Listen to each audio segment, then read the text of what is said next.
ठाकुर जी ने मोहिनी रूप लिया तो इतने सुंदर थे कि देवता सोचे ये हमें मिल जाए,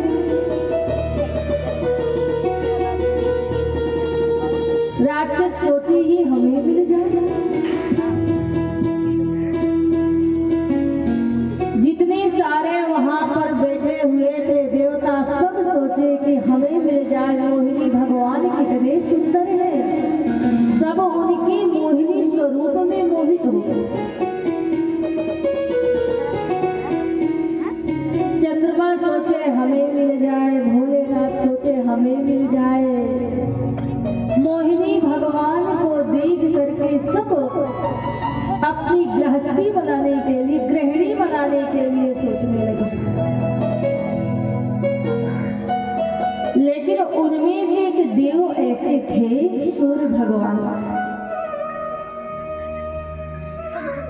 मोहिनी भगवान को देख करके सारे देवता तो मोहित हुए, अपने गृहिणी के रूप में पाना चाहते थे। सब सोच रहे थे कि ये हमें मिल जाए, हमें मिल जाए, कितनी सुंदर है। लेकिन उनमें से एक देवता ऐसे थे जो मोहिनी को गृहिणी के रूप में नहीं पाना चाहते थे, वो अपनी बेटी बनाना चाहते थे।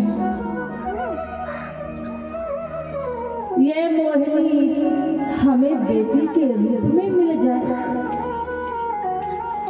जैसे ही ये मन में भाव आया तो मोहिनी भगवान ने कटाक्ष नेत्रों से सूर्य भगवान की तरफ देखा। आप हमें बेटी बनाना चाहे तो ये संभव तो नहीं है, ये तो सरल नहीं है। बेटा रूप में पाना चाहो तो जहाँ तक सरल है, लेकिन बेटी रूप में? हाँ प्रभु, हम बेटी रूप में आपको यही मोहिनी रूप में पाना चाहते, मेरी बेटी हो। बोले उसके लिए बहुत तप करना पड़ेगा, बहुत ध्यान लगाना पड़ेगा, समाधि लगानी पड़ेगी। बोले महाराज हमें स्वीकार है, हम आज से ही समाधि लगा रहे हैं, लेकिन आप हम आपको बेटी रूप में चाहते हैं।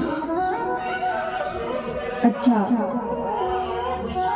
ठीक है, कोई बात नहीं महाराज। वही सूर्य भगवान वृषभानु जी बने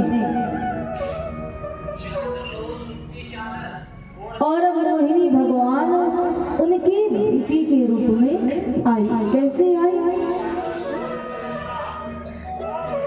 ठाकुर जी जब मोहिनी स्वरूप में थे, ठाकुर जी अपने आप को जब आईना में देखते थे तो बहुत शर्माते थे, बहुत इतराते थे। ठाकुर जी आए और अचानक एक मणि में नजर पड़ी, खम्भ में, जिसमें आईना दर्पण लगा था। जब स्वयं को देखा तो इतना मोहित हो गए, इतराते हैं।